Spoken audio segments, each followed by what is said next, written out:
میرے عظیم بزرگوں، پیارے بھائیوں اور عزیز بچوں، السلام علیکم ورحمۃ اللہ۔ آج کی یہ محفل ہماری بہت ہی پیاری ہمشیرہ حمیدہ بی بی رحمۃ اللہ علیہ کے روح کو ایصال ثواب کے لیے منعقد ہے۔ اس طرح کے اجتماعات ہمیں زندگی میں میسر آتے ہیں، تو ایسے اکٹھ اور اجتماع سے بھی ہمیں کچھ فوائد حاصل کرنے چاہیے۔ حضرت دعا کے بارے فرما رہے تھے، دعا کا تو کوئی بھی منکر نہیں ہے۔ خدا کے آسمان کے نیچے، خدا کی زمین کے اوپر، جو خدا کی خدائی میں ہے،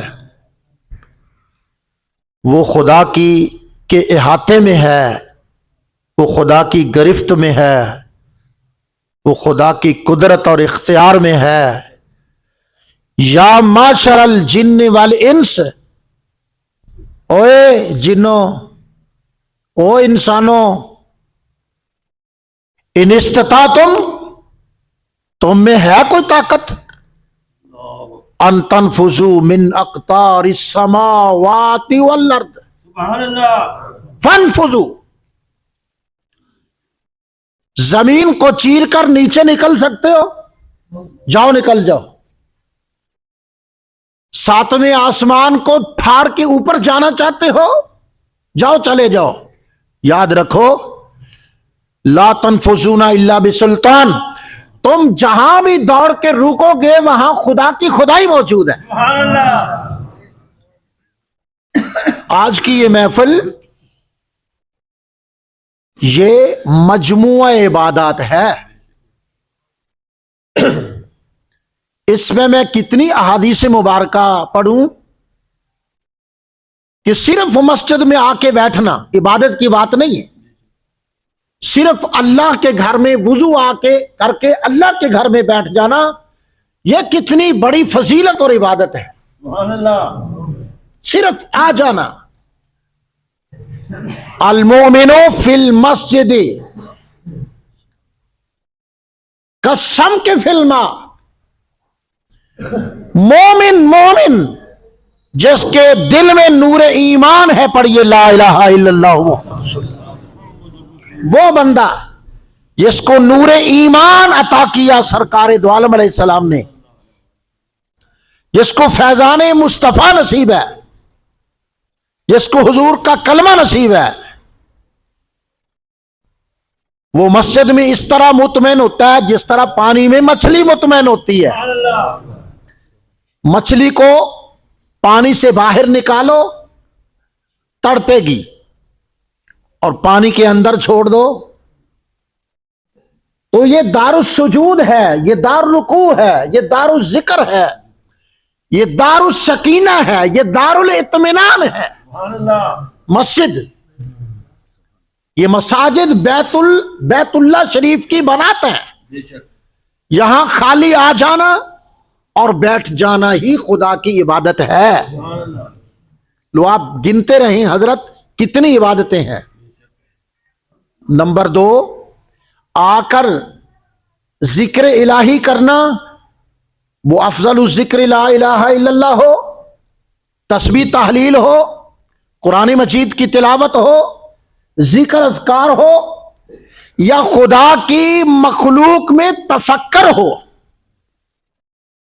ان فی خلق السماوات والارض واختلاف اللیل والنہار والشمس والقمر، یہ کیا کچھ خدا نے پیدا کیا، پہاڑ ہیں، سمندر ہیں، دریا ہیں، جی یہ بیابان ہیں، یہ باغات ہیں، یہ انسان ہیں، یہ حیوان ہیں، یہ شرق غرب چاند سورج ستارے، خدا تعالیٰ نے جو کچھ بنایا بنا کے بتا کے فرمایا ان میں غور کرو، ہر چیز پکارے گی اللہ احد اللہ الصمد۔ سبحان اللہ، ہر چیز میری ذات کا نمونہ ہے اور میری آیات ہیں، ہر ایک کے لیے نہیں، لقومی یعلمون، لقومی یشکرون، لقومی یعقلون، سبحان اللہ، لقومی یتفکرون، تفکر اور سوچ کرنا۔ تو جی مسجد میں آ جانا، ایک عبادت، سبحان اللہ، ذکر کرنا، دو عبادتیں، اور کہتے ہیں کہ بھائی بری باتیں کرنے سے چپ رہنا ہی بہتر ہے، بے شک، برے کلام سے خاموش رہنا عبادت ہے، اور خاموش رہنے سے ذکر الہی کرنا افضل ہے، سبحان اللہ، اور 1000 ذکر ہو تو ایک فکر بہتر ہے۔ 1000 ذکر ایک طرف اور ایک فکر آخرت، کہ ہماری کتنی زندگی گزر چکی، کتنی باقی ہے۔ جب اللہ کے اس سید کی آبادی میں ہم آتے ہیں، کمیر محمد پناہ صاحب، میرے حضور والد گرامی سید محمد پناہ جائے پناہ ہر خاص و عام، سبحان اللہ، یہ لفظ ساتھ فرمایا کرتے تھے۔ سید محمد پناہ ساتھ فرماتے تھے جائے پناہ ہر خاص و عام۔ حضرت صوفی صاحب کے خاندان کے ساتھ ہمارا تعلق 70 سال پرانا ہے، 70 سال پرانا ہے۔ میرے والد گرامی مولانا محمد نواز صاحب نوری رحمت اللہ علیہ، یہ 119 9L میں امام تھے، اور ابھی تک تو اوقاف کا کوئی وجود ہی نہیں تھا پاکستان میں۔ اس وقت میرے والد گرامی دربار عالیہ پر، خواجہ محمد پناہ سید کے دربار پاک پر خادم تھے، یعنی خطیب مسجد تھے، اور میاں محمد امیر صاحب ہوتے تھے، پرانے بزرگ جانتے ہیں، مولانا محمد یوسف صاحب بزرگ تھے۔ تو یہ سارے حضرات وہاں 119 9L میں رہتے تھے۔ ہمارے نمبردار صاحب بھی آئے ہوئے ہیں، بھائی ریاست صاحب بھی 119 9L کے یہ بزرگ ہیں اور نمبردار ہیں۔ وہاں یہ سارے بچے بچیاں میرے والد گرامی کے فیض یافتہ ہیں، یہ سارے بزرگ اور ساری مائیں۔ تو حمیدہ بی بی، اللہ پاک تجھے جنت الفردوس عطا کرے۔ ہم کو انہوں نے اپنی گود میں بٹھایا اور کھلایا، سبحان اللہ، ہمیں اٹھایا، ہمیں پیار کیا۔ ان بزرگوں کے حق ہیں ہم پر آج بھی اور مرنے کے بعد بھی۔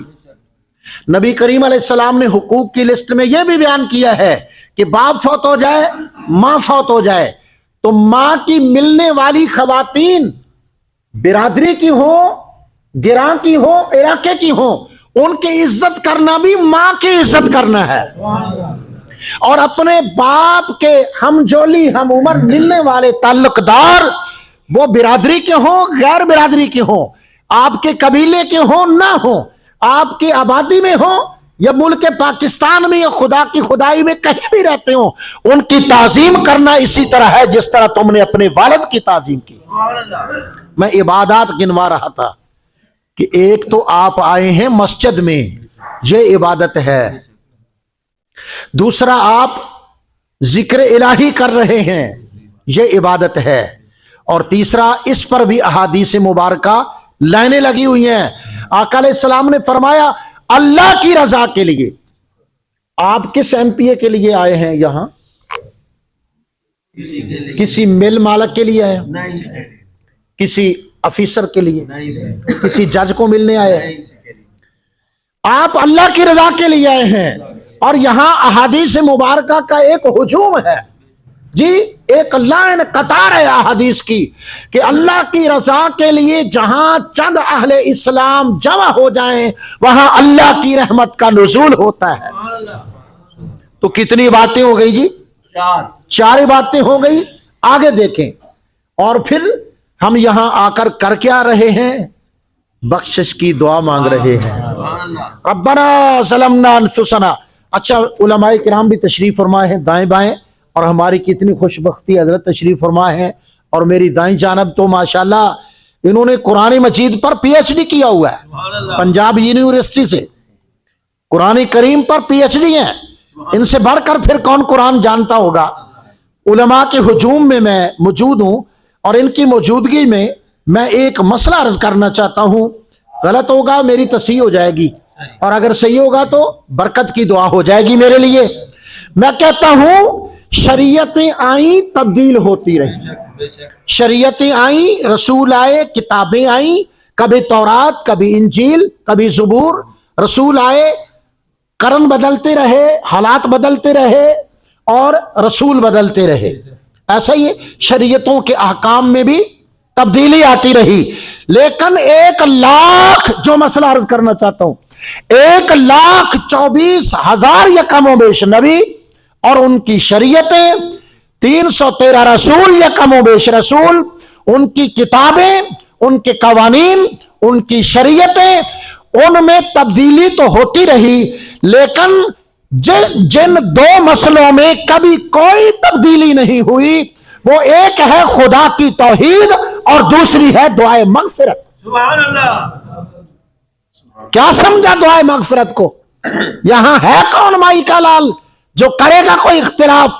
کسی عورت نے ایسا کوئی فرزند جلب نہیں دیا جو دعائے مغفرت پر اٹیک کرے اور اس کو بدعت کہے یا شرک کہے. میں کہتا ہوں وہ ابھی انڈے سے نکلا نہیں ہے جو دعائے مغفرت کے خلاف کوئی بات کرے. کیوں؟ آپ سنو، پھر میں پڑھوں گا قرآن، میں کوئی روایتیں بیان تھوڑی کروں گا.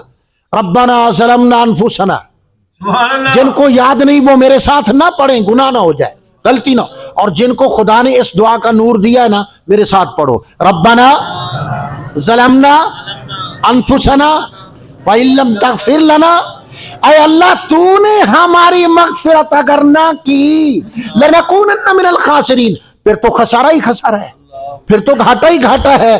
یہ کون دعا کر رہا ہے؟ یہ حضرت آدم دعا کر رہے تھے، ہماری ماں جی آمین کہہ رہی تھی. سبحان اللہ ربنا ظلمنا انفسنا. اس کا مطلب یہ ہے کہ حضرت آدم اور حوا کی دعا جو اللہ کی مقبول دعا ہے وہ دعائے مغفرت ہے میرے بھائی. نوح علیہ السلام کا دور آیا، سورہ نوح آخری آیتیں اور آخری کلمات، ربنا اغفر لی ولوالدی ولمن دخل بیتی، یا اللہ میری بھی مغفرت فرما، میرے ماں باپ کی بھی مغفرت فرما، اور جو میرے گھر میں داخل ہو جائے یا اللہ اس کی بھی مغفرت فرما.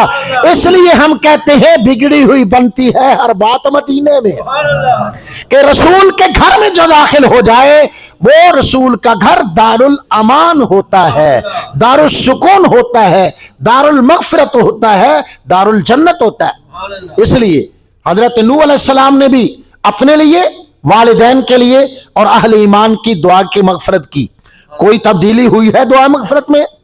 حضرت ابراہیم علیہ السلام نے بہت سی دعائیں مانگی تعمیر کعبہ کے بعد.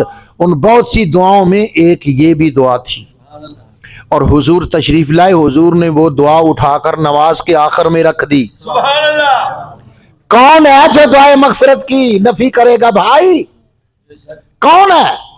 کوئی نہیں ہے. خدا کی زمین پر ایسا کوئی نہیں ہے جی کہ جو دعائے مغفرت کی نفی کرے. خدا تعالیٰ کے پیارے رسول نے وہ دعائے ابراہیمی قرآن سے اٹھائی اور نماز کا اس کو حصہ اور جز بنا دیا. جو بھی کسی قسم کی کوئی نماز پڑھے گا سلام بعد میں کہے گا، دعائے مغفرت پہلے کرے گا. سبحان اللہ سلام بعد میں ہوگا، دعائے مغفرت. اچھا جی، اللہ اکبر، تکبیر تحریمہ یہ رکن ہے، بے شک فرض ہے. بے شک قرات فرض ہے، بے شک قیام فرض ہے، رکوع بھی فرض ہے، اور سجدہ بھی، رکعتیں پورا کرنا اور آخری اتحیات، یہ سارے فرائض، سنتیں، واجبات، مستحبات، پھر درود شریف. اللہ پاک فرماتا ہے نماز تو تیری ہو گئی ہے مکمل، لیکن سلام نہ کہنا جب تک تو دعائے مغفرت نہ کر لے، کیونکہ دعائے مغفرت کا قبول ہونے کا یہ وقت ہے، سلام بعد میں ہوگا، کیونکہ تو نے میرے رسول پر درود پڑھا ہے، اب قبولیت کی گھڑی آ گئی ہے۔ اپنے لیے مغفرت کی دعا کر، ماں باپ کے لیے دعا کر، کیونکہ ان کے حقوق ہیں۔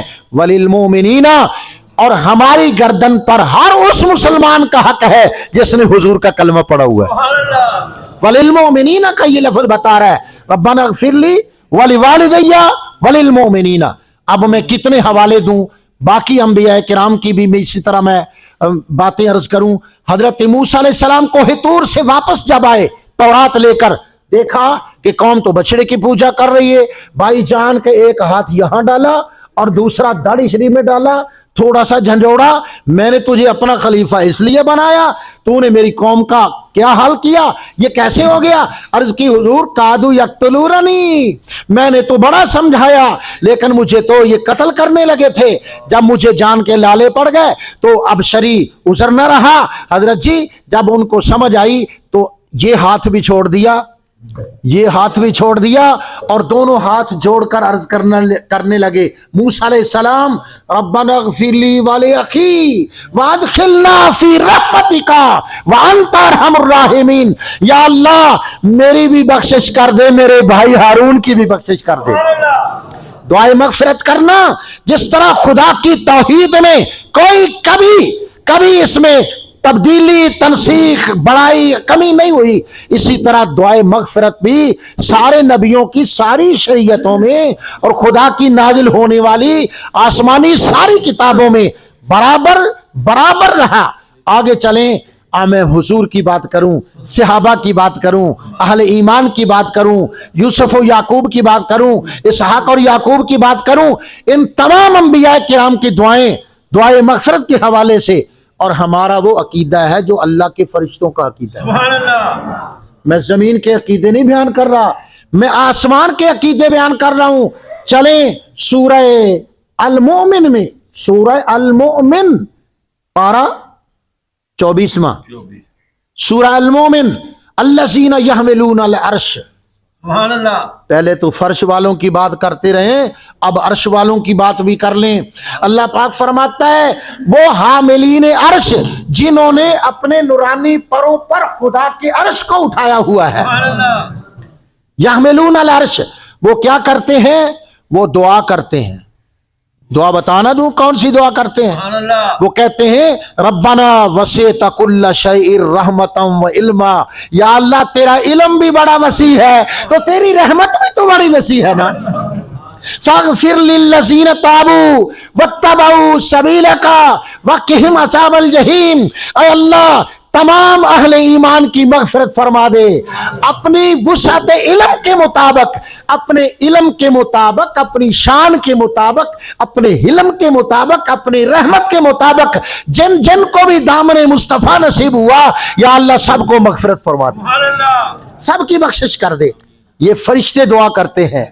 دعائے مغفرت اہل ایمان کے لیے فرشوں پر ہی نہیں ہوتی، خدا کے عرش پر بھی ہوتی ہے۔ سبحان اللہ، آج ہماری بہن جی رحمت اللہ علیہ کے لیے اہل فرش بھی دعا کر رہے ہیں، اہل عرش بھی دعا کر رہے ہیں، اور انہوں نے جن مشکلات کے ساتھ، جن مصائب کا مردانہ وار مقابلہ کیا، ہمارا جو مردانہ معاشرہ ہے نا، اس کے اندر بڑی کوتاہیاں، بے شک، بڑی ناہمواریاں ہیں۔ میں اب اس پر کچھ بات نہیں کرنا چاہتا، وقت بھی نہیں ہے۔ تو حضرات جی وقار، یہ احتساب کے لیے اللہ پاک ہمیں جمع کر دیتا ہے۔ کسی نے کیا احتساب کرنا ہے، کسی نے کیا احتساب کرنا ہے، تو خود احتساب کر۔ حاسبو قبل ان تحاسبو، تم اپنے آپ کا حساب خود ہی کر لو اس سے پہلے کہ قیامت کے دن تمہارا حساب کیا جائے۔ ہاتھ پاؤں گواہی دیں گے، یوم تشہد ارجلہم بایدیہم ارجلہم بما کانوا یکسبون۔ یہ کیا ہو رہا ہے؟ اقرا کتابہ کا کفا بنفسک اليوم علیک حسیبا، ہم نے کیا حساب کرنا ہے تجھ سے؟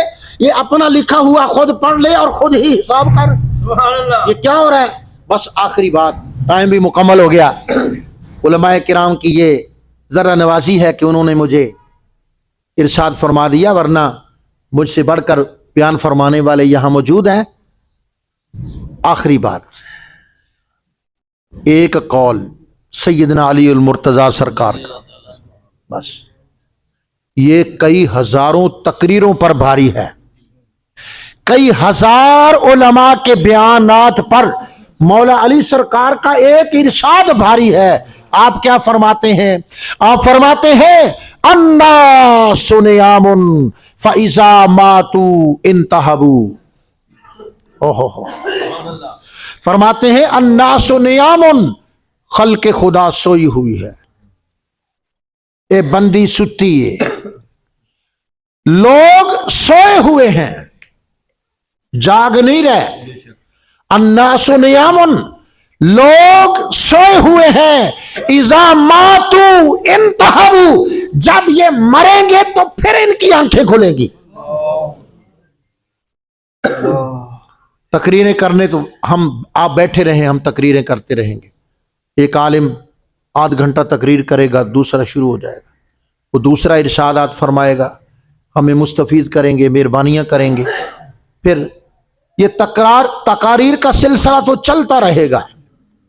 تقریریں بھی دو ہوتی ہیں، ایک میں آواز ہوتی ہے، میری آواز سن رہے ہیں آپ، میں تقریر کر رہا ہوں، آواز سن رہے ہو، یہ تقریر ہے جس میں جملے ہوتے ہیں، فقرے ہوتے ہیں، آیتیں ہوتی ہیں، احادیث ہوتی ہیں، علماء کرام کا بیان ہوتا ہے، اس میں آواز ہوتی ہے، بولنے والے کے منہ کی حرکت ہوتی ہے، اس میں جبڑے ہلتے ہیں، زبان حرکت کرتی ہے، آواز پیدا ہوتی ہے، کانوں پر دستک دیتی ہے، اور کچھ مقررین اور خطیب خاموش ہوتے ہیں۔